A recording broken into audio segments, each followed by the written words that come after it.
Our top story today from the GatewayPundit.com. Boom! Julie Kelly catches radical pro-illegal alien Obama judge in a big setup against Trump after uncovering a bombshell revelation in court transcript. We're talking about this story and so much more here on the Gateway Pundits Weekend Review.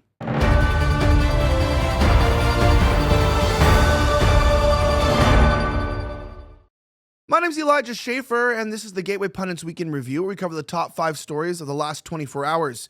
Our top story from Cornyn reports that Julie Kelly, investigative reporter, caught a radical pro-illegal alien Obama judge in a big setup. Check this out. Well, it turns out on Saturday, a conservative journalist and warrior for justice, Julie Kelly, uncovered a bombshell in the transcript from Thursday's hearing in a radical district judge's courtroom regarding whether the Trump administration has the authority under the Alien Enemies Act to deport violent illegal aliens. As Jim Hoff previously reported, Judges James Boasberg, who is running a coup d'etat of the executive branch, is considering holding Trump officials in contempt for not turning planes around mid-flight and returning over 100 killers, gangsters, rapists, and other criminal illegal aliens back to the U.S., and that's just my neighbors when I lived back in Los Angeles. Now, Judge Boasberg, an Obama appointee, implemented a temporary restraining order, TRO, on Trump's invocation of the Alien Enemies Act to deport criminal aliens last month, calling it incredibly troublesome and problematic. He then extended his block last week, arguing that plaintiffs suing the Trump administration need more time to file motions and prepare arguments. Kelly predicted back in March that Boasberg was attempting to set a contempt trap for Trump.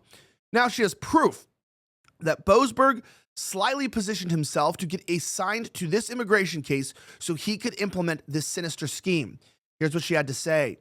"I have just received the purchase transcript from Thursday's hearing before Judge Boasberg," Kelly wrote on X. "Lots of good stuff, especially as I develop a fuller timeline of what went down behind the scenes on March 15th. Then Kelly pointed out something incredibly damning. "This really caught my eye," she noted. "Remember the cases are randomly assigned, hit by Boasberg and others? No one really believes this, right?" Kelly added. Also, during the start of the 5 p.m. Zoom hearing on March 15th, Boasberg apologized for his casual dress, saying that he had gone away for the weekend and did not bring a tie or his robe. That's crazy. Well, only because I happened to be available when I was alerted at this was at 7:25 on Saturday morning, only because I was available and could review first the pseudonymous motion, which I had to review as chief judge. And then the case was then transferred to me or assigned to me, and so it was good fortune that they were filing. He knew this case was coming. He wanted this case, Kelly wrote. He wanted to stop the deportations, and most importantly, he wanted to set a contempt trap for the Trump administration. Come on, guys, talk about a bombshell. Shout out to Julie Kelly for a fantastic investigation. I mean, this stuff is not just conspiracy. It's not speculation. This oddness that we're seeing with the Trump administration, this sort of weird precedent where people out there are like, well, what do we do about, Donald Trump? Well, I don't know what we do about Donald Trump, but I can give you one thing. What they're trying to do, they know what they're doing. They're trying to get him back tied up in lawfare like they were when he was running. And look, I'm not happy about everything Trump is doing. They don't have to be either. I don't like the fact that, we're looking out more for foreign countries once again, like every administration, than we are for our own people. But look, we need to deport these illegal aliens. And what I'm wondering is do we not have mass deportations because Trump is weak on deportations? Because, Stephen Miller is not writing the correct policy for the administration? Or do we not have deportations because they know that it would be blocked by the courts and they're waiting to implement it until they have the authority? And do we know that they're just not doing it because they've already been told by the courts that they would block mass deportations? Like, I mean, if you can't deport rapists and killers, then you're probably just the Democratic Party. That's the DNC headquarters right there. Anyway, the world's smartest investors aren't buying oil stocks. I don't know if you know this. They're collecting mailbox money from oil royalties instead. I'm talking about passive income that shows up month after month, starting with as little as $25. Visit ElijahOil.com, ElijahOil.com, to discover how to tap into monthly royalty checks from America's most productive oil basin. You don't need to be wealthy or connected. You just need a regular brokerage account. That's ElijahOil.com, ElijahOil.com, to learn how you could start collecting royalty checks every month. Guys, look, the stock markets are absolutely a bust, and crypto's in shambles. If you're looking for something to invest in that's based on actual raw goods and materials, make sure that you do so at ElijahOil.com, ElijahOil.com. Invest into something that'll actually be good for you long term.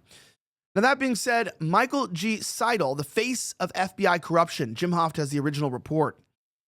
Let's talk about the man who buries the truth for a living. Not in some dark alley, but in broad daylight behind a badge, a clearance, and a stack of sealed affidavits. I'm talking about the entire U.S. government. It's literally everybody, right? Well, Michael G. Seidel, or Seidel, Section Chief of RIDS, Records Management Division of the FBI, is not a bureaucrat. He is the regime's professional liar. Now, the FBI's high priest of concealment and a living proof that corruption does not hide, he gets promoted. He doesn't serve the law, he smothers it, one FOIA denial, one redacted page, and one perjured affidavit at a time. The architect of institutional obfuscation, Michael G. Seidel, is not an anomaly. He is the rot at the core of the DOJ and FBI, a man who turned federal authority into a shield for the corrupt and a weapon against the truth. Legalese is his camouflage, misleading courts is his sport, and bearing evidence is his career. Seth Rich's case, well, Seidel didn't just mishandle it, he buried it under 20,000 unreleased pages. This isn't red tape, this is regime protection. Well, obviously we know the Seth Rich lie, as in Ty Clevenger's FOIA suit, that the FBI through Seidel claimed that they had no records on Seth Rich, no laptop, no emails, nothing, reality. They were sitting on a motherlode. Now, I got to be careful here because I'm representing a very prominent publication, but my own personal opinion, apart from the publication, is that Hillary Clinton was involved in the killing of Seth Rich, right? That's what I personally believe. That is not a reflection of the network. It's not a reflection of the Gateway Pundit or anybody who works here. But my personal opinion is that this was institutional corruption, and death of very innocent people who should not have been killed and should have been left to their own device to live their life. Now, that being said, when exposed, Seidel didn't admit to the lie. He pivoted suddenly, and Rich's laptop wasn't a record. It was just evidence, somehow exempt from FOIA. This wasn't a legal interpretation. This was coordinated federal gaslighting. I got to talk to this guy. I'm married. I need to learn how to gaslight even better. Ask my wife. My wife told me I gaslight her. I said, I didn't even know gaslighting was a thing. Right? I was like, really? People do that? That's crazy. Anyway, see, the men who are watching this are laughing, but the women who are watching this are like, you're already angry. You already hate me. You already hate me. I know that. But what can I say? To the women who are watching this, I don't know what gaslighting is. So maybe someone could explain it to me. Even when forced to release documents, Seidel didn't comply. He slow-walked, stonewalled, and blacked out critical information. Judges raised their eyebrows, and still no sanctions, no accountability. This is not incompetence, it's policy. Plus, he weaponized paperwork. Every affidavit Seidel signs is a bureaucratic smoke grenade, engineered not to inform, but, of course, to obscure. The FOIA under his watch is no longer a transparency tool. It's a regime-controlled narrative. He also has cultural rot. We're told that there are good people at the Bureau, but what if the culture itself is broken beyond repair? The FBI spied on Trump and whatever. By the way, so this is where I want to bring up a very complicated conversation here. And I'm not going to talk about Israel. I want to talk about this fight of anti-Semitism and sort of the dangers that it's bringing up into the country. The FBI and these agencies, I think we can all agree universally, are corrupt down to the culture. Like, it does not mean that every agent who works at these agencies are bad guys. And it doesn't mean that every agent would follow orders to do something that is wrong. But we would all admit that there are agents that will obey orders to do the wrong thing, and there are agents who would do whatever they're asked, even if it's illegal. And that poses a problem. So, for instance, right now we're arresting people who are, college students on visas and people who are here who are pro-Hamas or anti-Israel.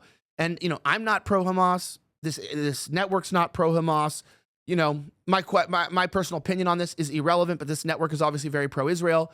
And people would probably genuinely cheer that on, right? Like, yeah, get these terrorist supporters out of here. And it does sound good on paper, right? Why do we want terrorism or terrorist supporters on paper? However, remember the last time that the government did something to fight Islamic terrorism? If you go back a couple of years, 2001, 2002, the Patriot Act. And then all of a sudden they used the Patriot Act to stop the Tea Party movement, right? To stop the rise of populism. Then they used it again during January 6th, during COVID, right? All the spying, the tapping. And all of a sudden, the definition of what a terrorist was changed, right? So we gave a Republican government the power to deem terrorists as a way to work around, habeas corpus, a way to work around our inalienable rights and the Constitution. And we all cheered it on because we were not a Muslim nation and we didn't like Muslims. But then they redeclared terrorism to be white supremacy, which again, even if you're watching this, you're like, well, white supremacy, I mean, I'm against that or whatever. Okay, maybe you are. But is that terrorism, right? Is it terrorism? Is an ideology to think you're better than people terrorism? And then it goes down to then you go, well, what is white supremacy? And they start telling you that white supremacy are Republicans, right? So now if you're just a Republican governor put it in, but now if you're a Republican, you now can be spied on, have your phones tapped. I've been a victim of that. Other people at this agency have been a victim of that. And people in the studio have been a victim of that. And so don't mind me if I look at a lot of what's going on today and, you think, oh, Trump's in office. Let's just violate people's rights. Let's arrest people off the street. Let's do this Stasi level programming for ideology. I could get behind that if I believed that the government wasn't corrupt down to the core. But look, Trump has nothing to do with the fact that the FBI is corrupt in its agency, like in who it is, with people like this. So I don't really want to cheer on the violation of personal rights when it's my enemies here, because I know it's going to get used back on me when there's a new president that comes in that's going to redefine what it is. So what if I'm pro-family, if I'm anti-abortion, right? Can I get arrested now? Can my kids get kicked out of school for believing that the West has an identity? That's a very scary proposition. I just want people to think about this stuff because it's really easy to get caught up as sycophants, just get excited about Trump and not realize that some of these policies could be used against us in the future, right? The weaponization of the courts is nothing new. Little food for thought. Senate Leader John Thune and establishment Republicans are lobbying President Trump to endorse RINO Senator John Cornyn over MAGA favorite Ken Paxton in Texas. Turns out the Senate Majority Leader John Thune and other establishment Republicans are lobbying President Trump to endorse Senator John Cornyn over Texas Attorney General Ken Paxton. According to a report, CNN Republican leaders are becoming anxious about the prospect of Paxton launching a successful primary challenge against Cornyn. Cornyn has long been unpopular with MAGA circles for his closeness to former Senate Majority Leader Mitch McConnell. The report explains that Republicans are growing anxious about, of course, none other than an emerging Texas primary engulfing one of their longest-serving senators, fearful that a hugely expensive, intrapolatory feud will have major ramifications across the map in next year's midterms, and that they want President Donald Trump to stop it.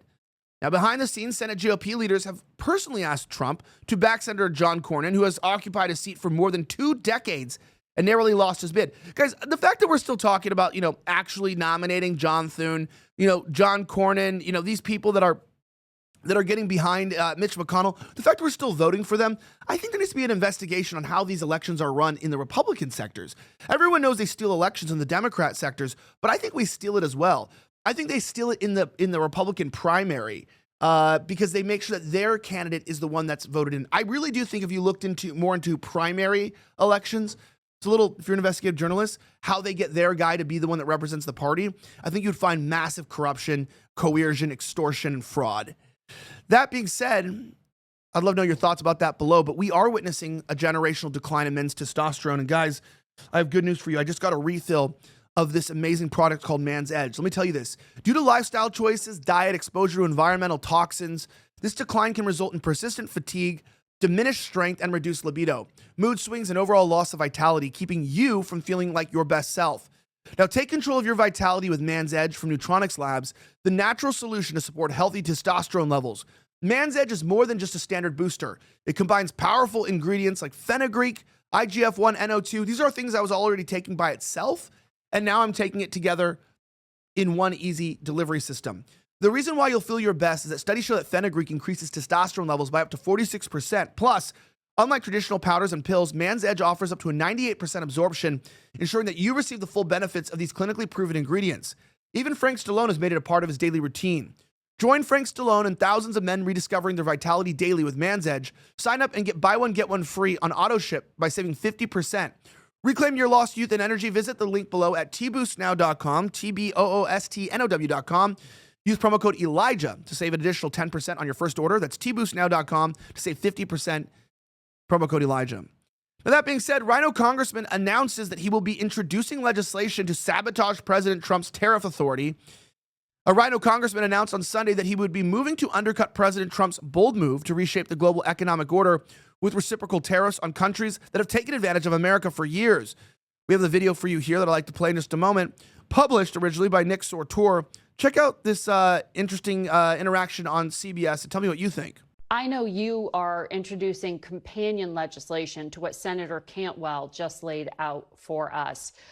But as I understand it, in the House, Republican leaders have already restricted the ability to rein in changes to the Mexico, Canada, and China tariffs. They tucked language into the continuing resolution. Does that get in your way when you are trying to now claw back some congressional control of tariffs? Well, first of all, good morning, Margaret. Thanks for having me on. And I enjoyed listening to Senator Cantwell. I support the legislation that Senator Grassley, Senator Cantwell, we have a total of 7 Republicans in the Senate. And I have some beginning support on the House side, which we'll unveil tomorrow. It will be harder to pass this in the House, no doubt. I think if we get 60 votes in the Senate, it'll put pressure on the House to look at this. And if we continue to see the stock market go a certain direction, or if we see inflation or unemployment shift in a bad way, I think then this bill becomes a very viable bill. So it will not pass tomorrow or maybe in the next couple of weeks, but this will be in the queue that we can use. And it's time that Congress restores its authorities here. In the Constitution, it's clear.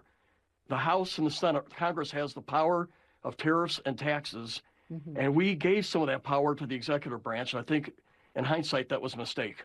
Who needs enemies when you have friends like Republicans in office sabotaging your every move? It seems like every day we're just one step closer to a civil war. I feel like that's happening. Anyway, my name is Elijah Schaffer. Thank you so much again for watching another episode of the Gateway Pundits Week in Review. If you want to become an additional supporter of our network, you can join the many others who have gotten their mug from the Mug Club. Remember, it's a quality mug. It's embossed. It's weighty. And it's a really nice mug. Actually, we need to get more of these in here. Like, they're nice mugs. And I want to bring one home. I only have one. So you can buy as many as you want. You can sign up at thegatewaypundit.com. Have a great rest of the week, and may God bless the United States of America. I'm signing out.